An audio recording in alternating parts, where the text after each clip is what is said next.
साहेब येत आहेत. आज आपल्या इंदापूर तालुक्यामध्ये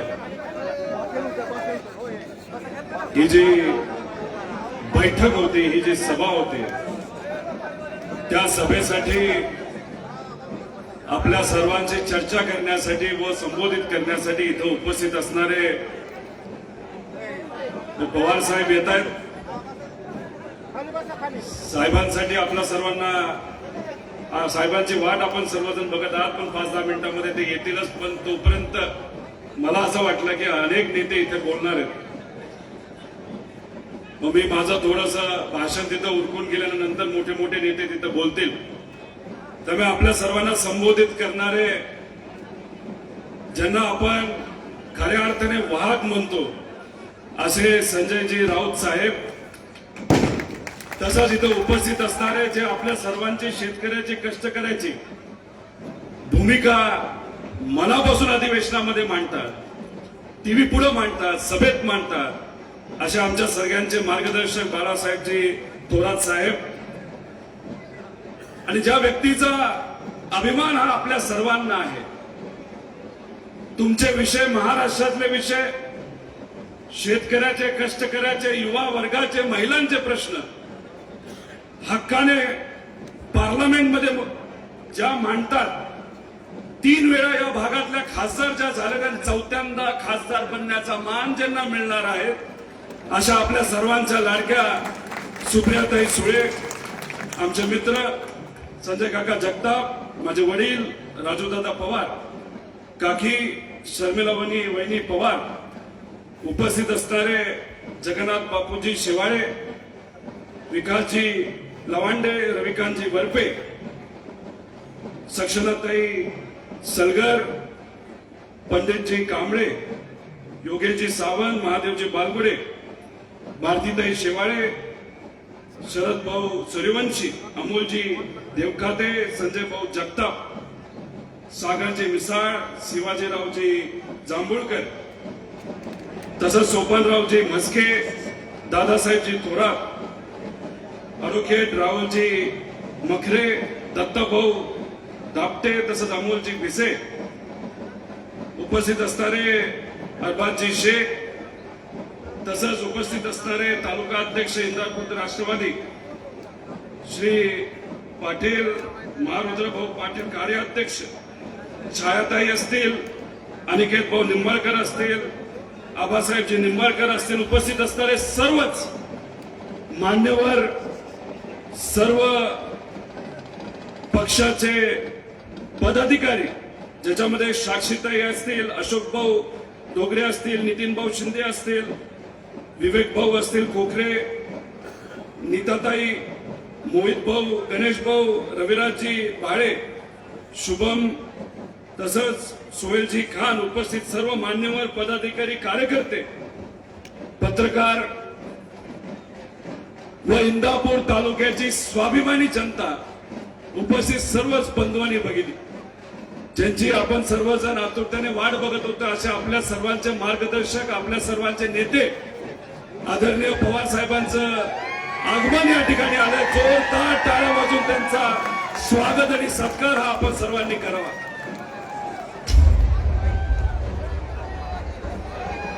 लावली छातीवरी माती, दाब होती बारामती,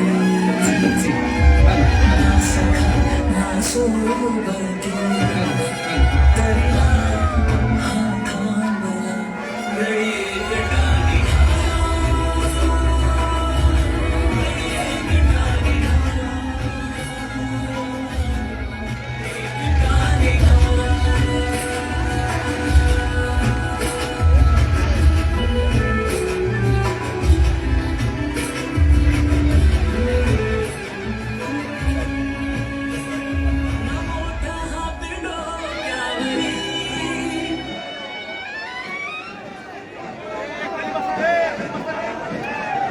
आदरणीय पवार साहेबांचा, पवार साहेब आप आगे बढ़ो, महाराष्ट्राचा बुलंद आवाज,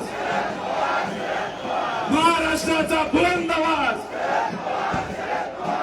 देशाचा बुलंद आवाज पवार साहेब आप आगे बढ़ो.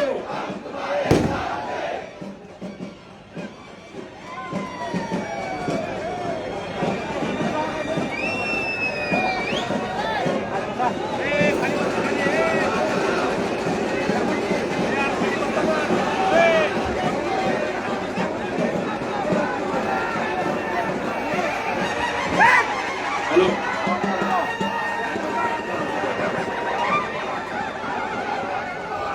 कोण आला रे कोण आला कोण आला रे कोण आला पवार साहेब तुम्हारे बरो पवार साहेब तुम्हारे बरो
हॅलो.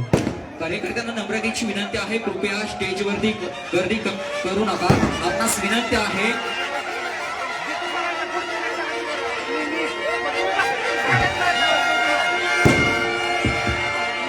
हॅलो हॅलो सर्वांना विनंती जागेवरती स्थानापन्न व्हावं.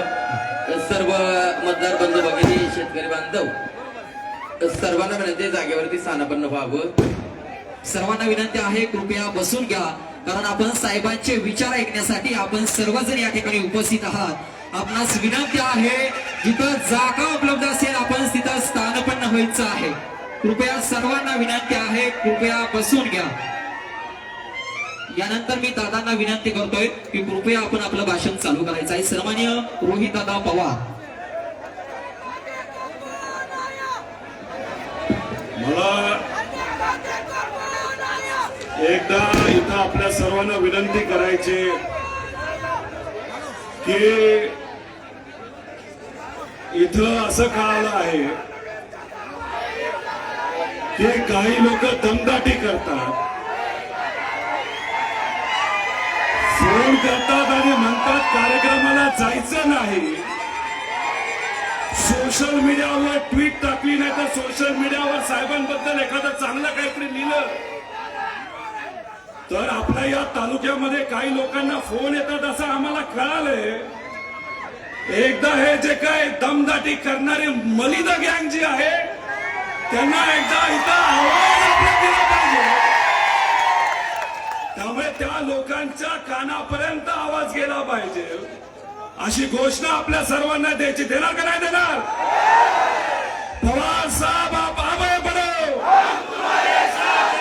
महाराष्ट्राचा बुलंद आवाज, देशाचा बुलंद आवाज हा आहे स्वाभिमानी जनतेचा आवाज. कोण आला रे कोण आला कोण आला रे कोण आला महाराष्ट्राचा बुलंद आवाज महाराष्ट्राचा बुलंद आवाज. याला म्हणतात स्वाभिमानी लोकांचा आवाज. याला मलिदा गँगचा आवाज म्हणत नाही. याच्या आधी कदाचित इथं सभा झाली असं आम्हाला कळालं, पण त्या सभेमध्ये आवाज नव्हता. बरेच लोक आले होते पण कशासाठी यायचं हे सुद्धा त्यांना माहित नव्हतं. पण इथे असणाऱ्या प्रत्येक व्यक्तीला माहिती कोणासाठी यायचंय आणि उद्याच्या काळामध्ये लोकसभेमध्ये आपल्याला काय करायचंय हे प्रत्येक व्यक्तीला माहिती आहे. तुतारी ही या तालुक्यात वाजवायचीच आहे. राऊत साहेब, इथं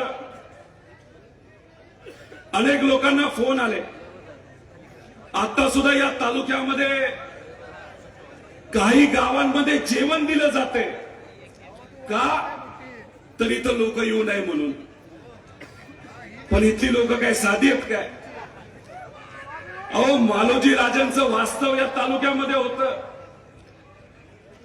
या तालुक्याली आपल्याला पहिले छत्रपती दिले, छत्रपती शिवाजी महाराज.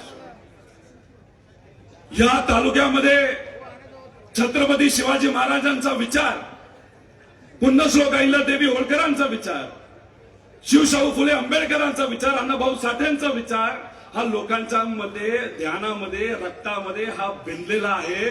त्यामुळे हे जे काही लोक बोलतात ना, जायचं नाही, करायचं नाही, या दहशताला ही जनता घाबरणारी नाही. अहो, या महाराष्ट्रामध्ये काय चाललंय? फक्त दबाव तंत्र चाललंय. आसपासच्या तालुक्यामध्ये सुद्धा अशाच पद्धतीने फोन केले जातात. मुलांना नोकरीवरनं काढलं जातं, धमक्या दिल्या जातात. आणि हे धमक्या देणारे कोण आहेत? तर ही मलिदा गँग आहे. मलिदा गँग. मलिदा गँग माहिती ना काय असतात? ठराविकच लोक असतात, त्यांनाच काम मिळतात, त्यांचंच बल होतं, बाकी काही होत नाही.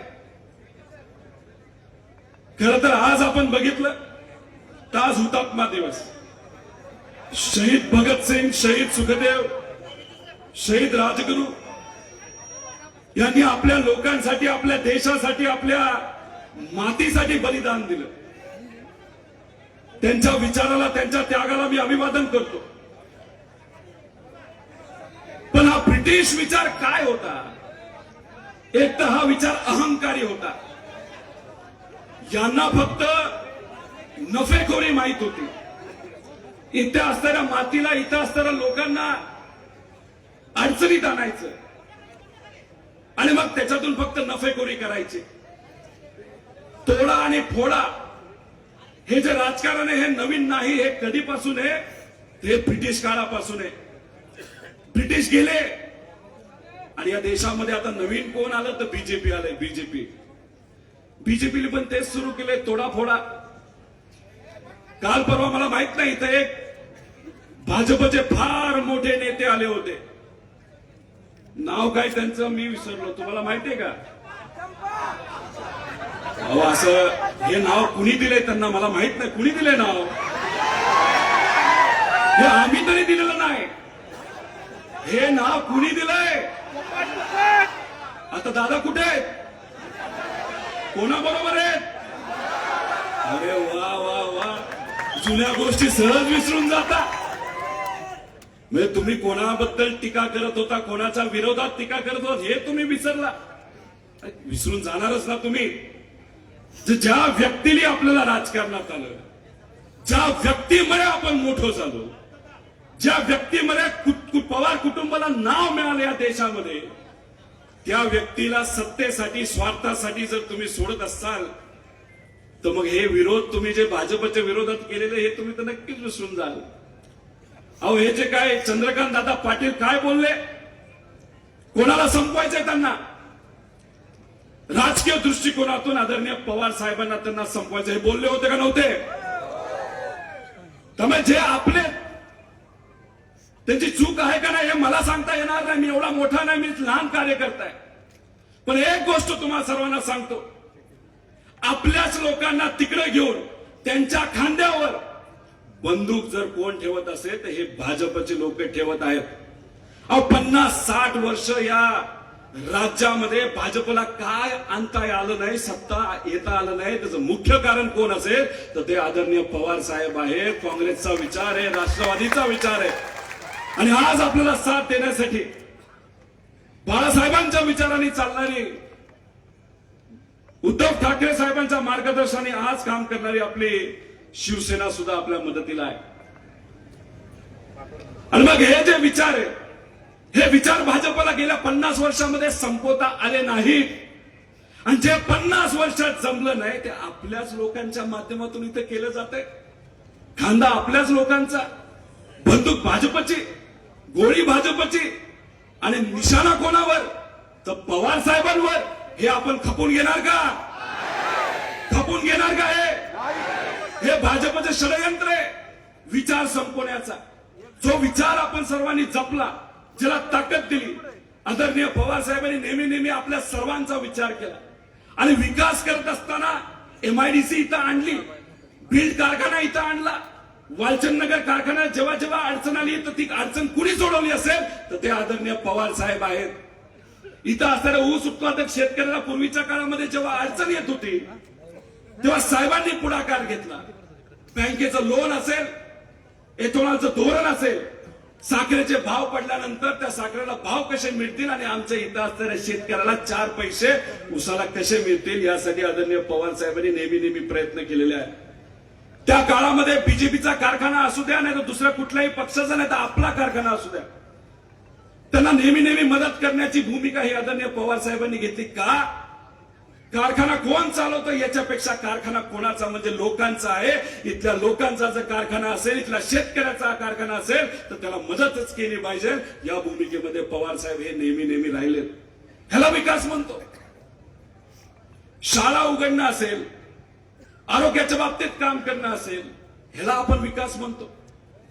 आजच्या काळामध्ये जे आपल्याकडे होते आणि आज सत्तेत गेला त्यांचा विकास फार भन्नाट आहे. हो, काल सकाळी मी एक प्रेस कॉन्फरन्स घेतली.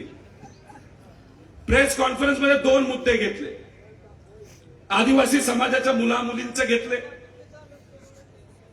आणि SC समाजाची जी मुलं मुली कॉलेज आणि शाळेमध्ये आज राहतात, हॉस्टेलला शिकतात, त्यांचा आहाराचा आणि दुधाचा विषय घेतला होता. आता या दोन्ही विषयामध्ये कुणी राजकारण केलं पाहिजे का? कुणी मलिदा खाल्ला पाहिजे का? अहो, या दोन्ही करारामध्ये जे नेते आपल्याकडे होते आणि आज सत्तेत गेलेले आहेत त्यांच्या मित्रांच्या कंपनीला 100 कोटीचा मलिदा तिथं मिळालेला आहे. आणि हे सगळे पुरावे तिथं आम्ही सगळ्यांनी मिळून दिलेले आहेत. अहो, दुधाचा भाव आज तुमचा किती आहे? किती आहे? 100 आहे का 140 आहे? किती आहे? अहो, काल एक अशी कंपनी जे आपल्याकडे होते आता पलीकडे गेलेत, त्यांच्या मित्राच्या कंपनीला दुधाचा करार किती रुपयाचा मिळाला माहितीये? 143 रुपये. आणि त्याच्या 1 लिटर मागे त्यांना किती नफा आहे? 70 रुपये एका दुधाच्या लिटर मागे. 70 रुपये. तुम्हाला विकासच करायचा होता ना, मग द्या ना आमच्या शेतकऱ्याला 10 रुपये 15 रुपये असंच डायरेक्ट अटीतटी न टाकता. दुधाचे भाव जे 25 आहेत न्या 40 वर. ह्याला आम्ही विकास म्हणतो. स्वतःच्या एखाद्या जवळच्या कंपनीला 70 रुपयाचा नफा, 80 कोटीचा नफा देऊन तुम्ही तिथं जाऊन जर म्हणत असाल पवार साहेबांनी आम्हाला काय दिलं, पवार साहेबांनी तुम्हाला काय दिलं हे आम्हाला माहित नाही, कदाचित लोकांना माहिती आहे. पण पवार साहेबांनी नेहमी शेतकऱ्याचा विचार केला. दुधाची अडचण होती तेव्हा काय केलं साहेबांनी? दुधाची पावडर भारताच्या बाहेर नेलं, महाराष्ट्राचं दूध महाराष्ट्राच्या बाहेर नेलं आणि नंतर आपल्याला तिथं मदत ही भावाच्या बाबतीत होत होती. अहो, समाज कल्याणच्या कॉन्ट्रॅक्ट मध्ये कोल्हापूरचा एक नेता जो आदरणीय पवार साहेबांबरोबर होता त्यांच्या कंपनीला 200 कोटीचा मलिदा मिळाला. 200 कोटीचा. म्हणजे हा तुमचा विकास? अरे फक्त नेत्याच्या बाबतीत चाललंय असं नाही. मला एक पत्र मिळालं आल्या हे पत्र स्वाभिमानी इंदापूरकर काय सांगितलं म्हणजे मी ऐकूनच वेळा झालो. ते म्हणाले इथं विकासाची कामं आली पण प्रत्येक कामामध्ये 20% कमिशन घेतलं जातं. 20% कमिशन. किती खरं का खोटं? खरं का खोटं? किती कोटीची कामं आली हो इथं? मी ऐकलं रोडची 700 कोटीची कामं आली. माझं गणित चुकतंय, मला जमत नाही गणित. 700 कोटी 20% किती होतं? 140 कोटी कोणाला मिळाले? मला माहित नाही, तर तुम्हाला माहित असेल, तुम्ही रोज इथे राहता. मग विकास कोणाचा झाला सांगा? विकास कोणाचा झाला? हा मलिदा अहो मला तर एक माणूस गांधलगावचा भेटला. तो म्हणला आमच्याकडे रोड झालेत. म्हणलं चांगली गोष्ट आहे. ते म्हणलं कागदावरच झालेत. म्हणजे काय? पैसे काढले पण रोड नाही झाले. असं झालंय का? गांधलगावचं कुणी आहे का इथं? झालं का असं? रोड दिसलेत का? नाही, रोड नाही झाले पण पैसे निघाले. अहो मला असं कळालंय की इथं बरेच खडी मशीन आहेत का? असतील आपल्या युवा कार्यकर्त्यांचे असतील ना. गरीबाचं एखादं पोरग त्याला हाताला काम दिलं असतील. आहे का खडी मशीन इथं? आहे. कोणाची आहे? अरे विकास चाललाय राव. 98% लोक राहिली बाजूला आणि 2% लोकांचा विकास मात्र भरपूर चाललेला आहे. मला तुम्ही सांगा, जलजीवन मिशनची इथं कामं चालले का? सुप्रियाताईंनी त्याचा पाठपुरावा केला होता आणि ह्या मतदारसंघामध्ये मोठ्या प्रमाणात निधी महाविकास आघाडीच्या काळामध्ये आला होता. जलजीवन मिशनची कामं कुणी घेतलीत? कुणी? अरे म्हणजे जे काम आलं त्याच्यावर जर 20, 25% जर तिथं कमिशन घेतलं जात असेल तर ह्याला विकास म्हणतात का? मग जर काही लोक फक्त मोठी होत असतील आणि तुम्हाला जो फोन येतो साहेबांच्या कार्यक्रमाला जाऊ नका, सुप्रियाताईंच्या कार्यक्रमाला जाऊ नका, हा फोन कोण करतं? कोण करतं तुम्ही मला सांगा? मलिदा गँगच करते ना. मग अशा पद्धतीने ठराविक लोकांनाच तुम्ही मोठं करणार असता तर हे लोकांना कसं पटेल? वेगळ्या वेगळ्या गावामध्ये तुम्ही जाता, गरीब लोकांना एकत्रित आणता आणि मंदिरामध्ये शपथा घ्यायला लावता. आणि शपथा त्यांनी कशासाठी घ्यायच्या? तुम्ही मलिदा गँगला मोठं कराल म्हणून त्यांनी शपथा घ्यायचा का? अरे काय चाललंय या मतदारसंघामध्ये? मी तुम्हाला सांगतो हे योग्य नाही. स्वतःचा विचार केला पाहिजे. अहो तुम्हाला फोन येतात, तुमच्यावर कारवाई होती, मग आमच्यावर कारवाई होत नाही का? इथं राऊत साहेबांवर कारवाई झाली नाही का? किती महिने ते जेलमध्ये होते का नव्हते? कोणासाठी होते? तुमच्या आमच्यासाठी होते. आमच्यावर ज्या कारवाई चालल्या का? कारण का आम्ही भूमिका घेतली. काय भूमिका घेतली आम्ही? मी चुकलो का हो? तुमच्या घरामध्ये जर एखादी थोर व्यक्ती असेल, वडीलधारी व्यक्ती असेल, त्या व्यक्तीच्या बाजूने, विचाराच्या बाजूने तुम्ही थांबणार का नाही थांबणार सांगा? मग मी माझ्या आजोबा बरोबर राहिलो, काय चूक केली याच्यामध्ये? मी माझ्या विचाराबरोबर राहिलो, काय चूक केली का? आणि मग या बलाढ्य शक्तीच्या विरोधात हा छोटासा कार्यकर्ता तुमच्यासारखाच जर लढत असेल आणि कारवाई होणार हे माहीत असताना सुद्धा लढत असते, त्याला खरं म्हणतात विचार. काही लोक म्हणतात वय झालं की भजन करा. अरे वय झालं की फक्त लोक भजन करतात का? अहो मला 5-5 वर्षाची मुलं सुद्धा माहिती ते भजन करतात, कीर्तन करतात.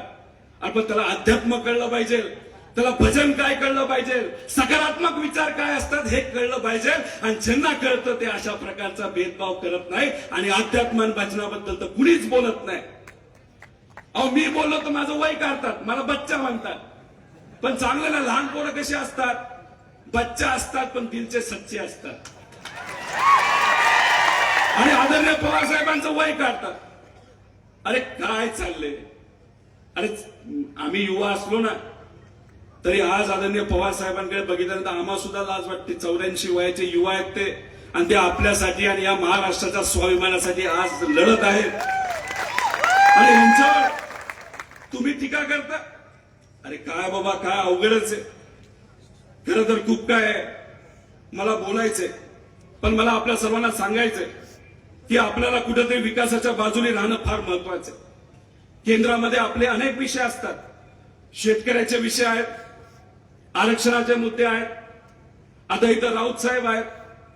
मी त्यांना विचारतो की जेव्हा पार्लमेंटमध्ये खासदार संभाजीराजे साहेब जेव्हा बोलण्याचा प्रयत्न करत होते, भाजपचे नेते आणि तिथं असणारे खासदार त्यांना बोलून देत होते का साहेब?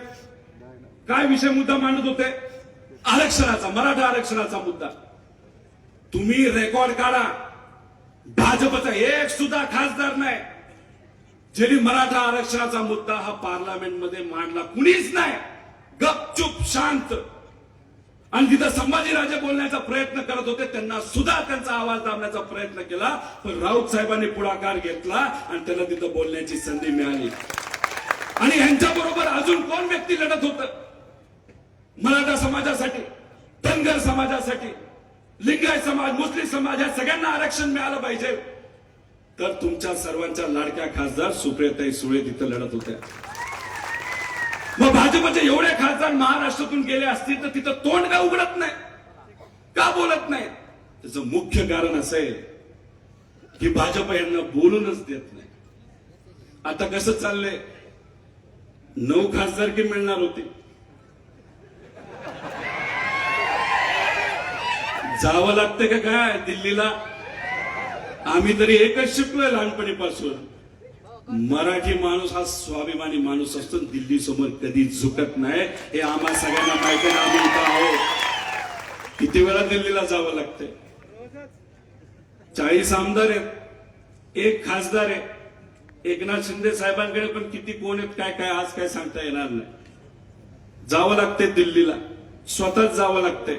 आणि एक असा पक्ष आहे त्यांचा एकच आमदार आहे, खासदार तर सोडाच. त्या पक्षाला तिथं बोलवण्यासाठी पण त्यांचे मोठे मोठे नेते येतात. या रे बसा रे, ही अशी पद्धत आहे. बाळासाहेब ठाकरे साहेब जेव्हा होते तेव्हा हे दिल्लीतले भाजपचे नेते मातोश्रीवर जायचे, मातोश्रीवर म्हणजे महाराष्ट्रात यायचे आणि तिकिटीचा वाटाघाटी व्हायचा. आणि आज बाळासाहेब ठाकरेंचा विचार घेऊन आम्ही पुढे लढत आहोत. मग तसं असेल तर कशाला जाताय दिल्लीला? कशाला तिथं तुम्ही झुकताय? अहो तुम्हाला माहिती आहे गेले 3 दिवस झाले उदयनराजे साहेबांना सुद्धा तिथं वेळ मिळत नाही. 3 दिवस झाले दिल्लीत बसले, दिल्लीत. अहो त्यांच्याबद्दलचा आदर आहे आम्हाला. ते ज्या घराण्यातून येतं त्या घराणा म्हणजे आमच्यासाठी फार मोठं आहे. पण त्या घराण्यातल्या एका व्यक्तीला तुम्ही 3 दिवस तिथं बसवता आणि एक आमदार असणाऱ्या पक्षाला तुम्ही एवढं महत्व देता, त्यातून काय संदेश देण्याचा प्रयत्न तुम्ही करत आहात? तो जो कुठला संदेश असेल जो लोकांना कळायला पाहिजे तो कळालेला आहे. आणि या लोकसभेला तो संदेश मनामध्ये घेऊन ही लोक लढणार आहेत. कारण तुम्ही आमचे नेते घेऊ शकता पण आमचा स्वाभिमान आणि महाराष्ट्रातली ही जनता घेऊ शकत नाही तुम्ही. मला आपल्या सर्वांना जाता जाता एवढंच आहे की आपल्या या बारामतीकडे सगळ्यांचं लक्ष आहे, अख्ख्या देशाचं लक्ष आहे. तुमची जबाबदारी का मोठी एवढं थोडक्यात मी सांगतो. आपण सर्वांनी कुठला विचार जपला? पुरोगामी विचार जपला, शिवशाहू फुले आंबेडकरांचा विचार जपला, पुण्यश्लोक अहिल्यादेवी होळकर, अण्णाभाऊ साठे ह्या सगळ्यांचा विचार जपला. ह्यालाच आपण म्हणतो ना पुरोगामी विचार. संतांचा विचार जपला. आणि आज तिथं जर भाजप कुटुंब फोडत असेल, पार्टी फोडत असेल, आपल्याच एका व्यक्तीला तिकडे घेऊन जात असतील आणि इथं आपल्या पुरोगामी विचाराला आणि पवार साहेबांना आणि पवार साहेबांच्या विचाराला जर हरवण्याचा प्रयत्न इथं या बारामतीमध्ये करत असतील तर मग ही लढाई नेत्यांची आणि पदाधिकाऱ्यांची आहे का लोकांची आहे? कोणाची? हात वर करून सांगा, लोकांची आहे का नाही? अरे काय राव, पुढचे सगळे हात वर करतात, मागचे तर करतच नाही. हात वर करून सांगा, ही लोकांची लढाई का पदाधिकाऱ्यांची लढाई आहे? अख्ख्या देशाला दाखवून द्यायचंय महाराष्ट्रातला प्रत्येक व्यक्ती आणि आधीची पिढी ही पुरोगामी विचारासाठी लढली, छत्रपती शिवाजी महाराजांच्या विचाराने लढली. आणि आम्ही त्या विचाराने आजपर्यंत लढलो असेल तर तुमचा प्रतिगामी भाजपचा विचार त्यांनी कितीही पैसा खर्च करा, कितीही ताकद लावा, पण आम्ही इथं आमचा विचार म्हणजे पुरोगामी विचारालाच मतदान करणार हे अख्ख्या देशाला दाखवण्याची वेळ आज या ठिकाणी आलेली आहे. आणि प्रत्येक व्यक्तीला मला सांगायचंय की हा जो निर्णय घेतलाय आम्ही सर्वांनी ते एका संस्कृतीतून घेतलेला आहे. माझ्यावर प्रेशर होतं, ठीक आहे कारवाई वगैरे त्या आहेत, पण जेव्हा ही घटना घडली, जेव्हा मी घरी गेलो तेव्हा माझा मुलगा 6 वर्षाचा आहे, माझी मुलगी 10 वर्षाची आहे. या वयामध्ये सुद्धा त्यांना ईडी काय हे माहिती आहे. बघा काय परिस्थिती झाली. लहान पोरग दुसरीत सुद्धा गेलं नाही त्याला ईडी माहिती. पण लहान मुलांनी काय सांगितलं माहिती का? मी काय म्हणतो माहिती, बच्चा पण दिल का सच्चा का असतो. लहान पोरं मला काय म्हणतात माहिती का? मला धमकी देतात, काय निर्णय घेणार आहेस? माझी मुलं, मी माझ्या आई वडिलांचं पत्नीचं तर बोलतच नाही. लहान पोरं काय निर्णय घेणार आहे? म्हणलं बाबा वेगळाच थाट आहे यांचा. मी आजोबा बरोबर राहणार आहे.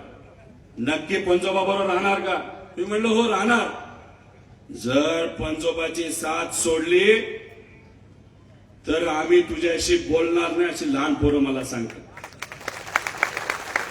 अहो, बाप झाल्यापासून मी विचार करतोय आणि ही घटना घडल्यानंतर की समजा मी आज जर माझ्या आजोबाबद्दल मी वेगळ्या पद्धतीने वागलो, ज्यांनी मला विचार दिला, आदर दिला, शिकवलं, त्यांना जर आज सोडून मी सत्तेत गेलो, स्वार्थासाठी जर दुसऱ्या विचाराबरोबर गेलो, तर 10-15 वर्षानंतर ही लहान पोरं जी माझ्या निर्णयाकडे बघत आहे,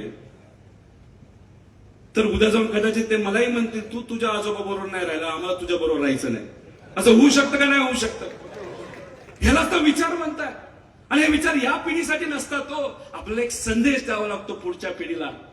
आणि आज ती वेळ आलेली आहे संदेश द्यायची की तुम्ही सत्तेसाठी, स्वहितासाठी विचार आणि पक्ष सोडून गेला असला, कुटुंबाला सोडून गेला असला, तरी जनता ही पवार साहेबांचं कुटुंब आहे. अहो, वड मोठा झाला तरी त्याच्या पारंब्या असतात. भाजपला मला सांगायचं, 1-2 पारंब्या तुम्ही काढल्या म्हणजे काय वडाला काय अडचण येत नाही. कारण का पवार कुटुंब फक्त पवार आडनावाचं नाही, या महाराष्ट्रातली प्रत्येक स्वाभिमानी जनता म्हणजे आदरणीय पवार साहेबांचं कुटुंब आहे. आणि आजच्या काळामध्ये या कुटुंबाकडनंच, या पवार साहेबांकडनं तिथं लढला जाणार आहे. हे येत्या काळामध्ये आपल्या सर्वांना बघायला मिळेल. पैसा, ताकद कितीही असली तरी एकच गोष्ट तुम्हाला सांगतो, लोकांची ताकद ही मोठी असते. आणि या तालुक्यामध्ये जर तुमचा आवाज दाबण्याचा प्रयत्न तुम्ही केला तर एक व्यक्ती नाही तर एक मलिदा गँगचा कार्यकर्ता तिथं आवाज दाबेल, तिथे 100 लोक एकत्रित या. आणि तुम्हाला इथं सांगतो, हा तुमचा कार्यकर्ता तुमच्या बरोबर आहे, सुप्रियाताई तुमच्या बरोबर आहे आणि आदरणीय पवार साहेब अख्ख्या महाराष्ट्राबरोबर आहे. एवढंच या ठिकाणी सांगतो आणि थांबतो. जय हिंद, जय महाराष्ट्र, जय स्वाभिमान. धन्यवाद दादा. यानंतर साहेबांची विनंती आहे की या पुढील वक्त्यांनी आटोपत घ्यायचं. यानंतर तालुका कार्याध्यक्ष महारुद्र पाटील आपल्याला संबोधित करतील. आजच्या या